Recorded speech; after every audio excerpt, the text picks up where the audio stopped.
रियासत और हुकूमत जो है मौजूदा, ये उनके पीछे ऐसे पड़ गई जैसे शिकारी शिकार पे होते। आज 16वां दिन है जब से शहबाज गिल साहब को गैर कानूनी तौर पे उठाया गया, उनकी गाड़ी के शीशे तोड़ के उनको जो है गिरफ्तार किया गया, उन पे टॉर्चर हुआ, उनको बरहना करके मारा गया है। शहबाज गिल साहब को उल्टा करके मारा गया, नाजुक अज़ा के ऊपर टॉर्चर किया गया। आज इलाका मजिस्ट्रेट ने हमारी इस्तदा को मंजूर करते हुए उनको जुडिशल कर दिया है, यानी उनको पुलिस की कस्टडी से निकाल के जेल कस्टडी में दे दिया है। अब हम उनकी बेल फाइल करने वाले हैं मजिस्ट्रेट इलाका मजिस्ट्रेट के सामने।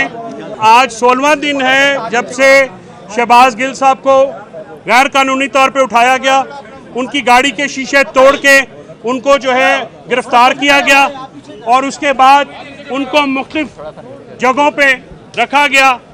और जब इस्लामाबाद में इलाका मजिस्ट्रेट साहब ने उनका 2 दिन का रिमांड दिया, तो 12 अगस्त को जब वो यहाँ पे पेश हुए तो हम उस दिन से ये चीख के पुकार के आपके सामने भी आपके ज़रिए से, आपके तवस्सुत से पूरे पाकिस्तान को बता रहे थे कि उन पे टॉर्चर हुआ है, उनको बरहना करके मारा गया है।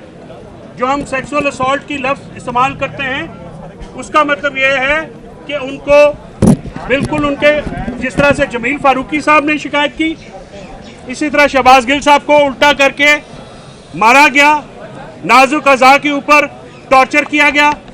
और जब वो यहाँ पे पेश हुए तो मजिस्ट्रेट साहब ने उन्होंने जब अपने मार्क्स दिखाए तो उन्होंने उनको जुडिशल कर दिया।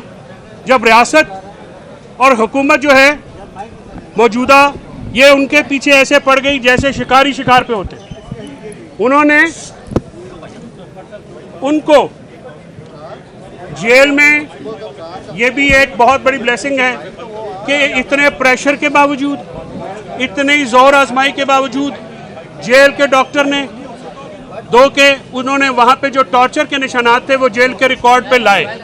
हम पहले दिन से आपको कह रहे थे कि टॉर्चर हुआ, लोगों ने, मीडिया के लोगों ने भी देखा, वकला ने भी देखा, अवाम ने भी देखा, जो कि अदालत के अंदर मौजूद थे उन्होंने भी देखा। उसके बाद इस्लामाबाद पुलिस ने एक झूठी सच्ची इंक्वायरी की और उन्होंने कहा जी टॉर्चर नहीं हुआ, लेकिन इस्लामाबाद हाई कोर्ट के सामने ये जेल का रिकॉर्ड क्योंकि आया तो उन्होंने इंक्वायरी की। लेकिन मुझे इस्लामाबाद हाई कोर्ट के फैसले से यह मायूसी ज़रूर हुई, क्योंकि हाई कोर्ट जो हैं वो आइन के तहत इंसानी हकूक़ और बुनियादी हकूक़ की मुहाफ़िज़ होती हैं। आइन में दिए गए हकूक़ हैं, डिग्निटी ऑफ ह्यूमन बॉडी है, ह्यूमनिटी है। आप किसी को टॉर्चर करके अपनी मर्जी के बयान नहीं ले सकते, जो कि इस केस में हुआ।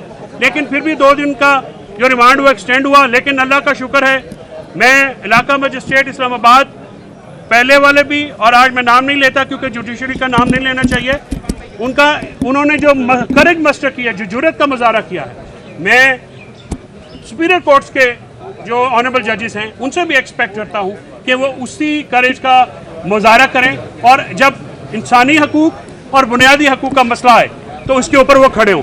आज इलाका मजिस्ट्रेट ने हमारी इस्तदा को मंजूर करते हुए उनको जुडिशल कर दिया है, यानी उनको पुलिस की कस्टडी से निकाल के जेल कस्टडी में दे दिया है। अब हम उनकी बेल फाइल करने वाले हैं, अभी ही हम फ़ौरन उनकी बेल अप्लाई करके और इंशाअल्लाह कोशिश करेंगे कि उनको बेल पे रिलीज़ किया जाए। उनके खिलाफ जो केस है वो बिल्कुल झूठ पे मबनी है। वो पूरी ट्रांसक्रिप्ट को तोड़ मरोड़ के मुख्तलिफ जगहों से उठा के FIR दर्ज किया गया है। FIR के जो कंटेंट्स हैं वो उस तरह से नहीं है जिस तरह से कि ट्रांसक्रिप्ट में बयान किए गए हैं। वो जो ट्रांसक्रिप्ट है उसको पूरा पढ़ने से बयान का मतलब और मकसद ही बदल जाता है। उसमें शोहदा की तारीफ की गई है। हाँ, जो हुकूमत इस वक्त वफाक की हुकूमत है, उनके लीडरान के जो प्रीवियस बयानात हैं उनको लेकर के उन पर तनकीद ज़रूर की गई है और वो तनकीद जो है उसको इन्होंने बुनियाद बना के और एक मैं समझता हूँ कि मन घड़त सा पर्चा है, उसको भी इंशाल्लाह हम उसकी जो मेरिट्स हैं उस पर करेंगे और उसकी क्वाशमेंट पे भी हम अब बैठ के गौर करेंगे।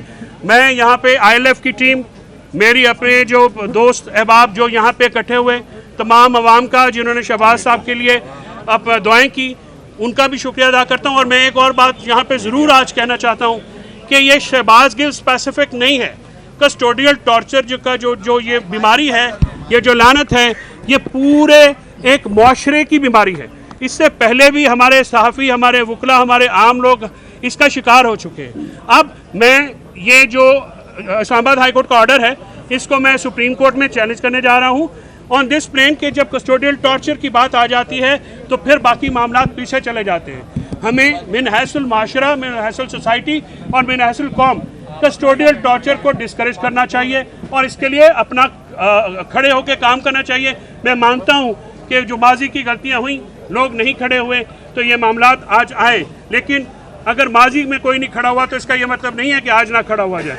मेरा ख्याल में अब हमें सिविल सोसाइटी को, वकला को, जो ह्यूमन राइट्स तंजीमें हैं, हुकूमतें हैं, हुकूमत पाकिस्तान जो टॉर्चर के ऊपर, जो कस्टोडियल टॉर्चर के ऊपर बिल पेंडिंग पड़ा हुआ है, उसको फ़ौरन तौर पे सेनेट की स्टैंडिंग कमेटी में है, उसको मंजूर कराए ताकि आम लोग, देखिए आम लोग जो इस महिमाना तशद्दुद का रोज़ निशाना बनते हैं, ये रोका जा सके। जो लोगों के ऊपर तशद्दुद करना ये गैर महज़ब है, ये हैवानियत है। और महज़ब माशरों और सिविलाइज माशरों में और हैवानी माशरों में फ़र्क ये होता है इंसानी कदरों का।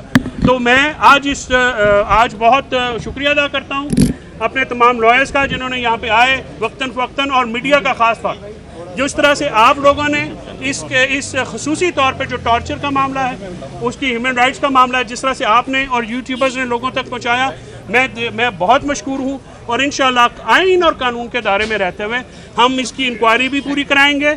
हमारा ये भी मुतालबा है कि रिटायर्ड जज नहीं, सिटिंग हाई कोर्ट के जजेस पे मुश्तमिल जो है ये कमीशन बनाई जाए, या सुप्रीम कोर्ट के जज साहबान पे मुश्तमिल कमीशन बनाई जाए, क्योंकि ये पब्लिक इंटरेस्ट का मामला है, पब्लिक एट लार्ज के फंडामेंटल राइट्स का मामला है। और हमें उम्मीद है कि हमारी अदालतें जो है इंटरनेशनल कोवेनेंट्स जिसके हम सिग्नेटरी हैं, पाकिस्तान सिग्नेटरी है, उनकी अमल दरामद और पाकिस्तान के आइन और कानून पर अमल दरामद के लिए भरपूर रोल अदा करेंगे। कोई सवाल है तो सर मैं हाजिर हूँ। Thank you very much.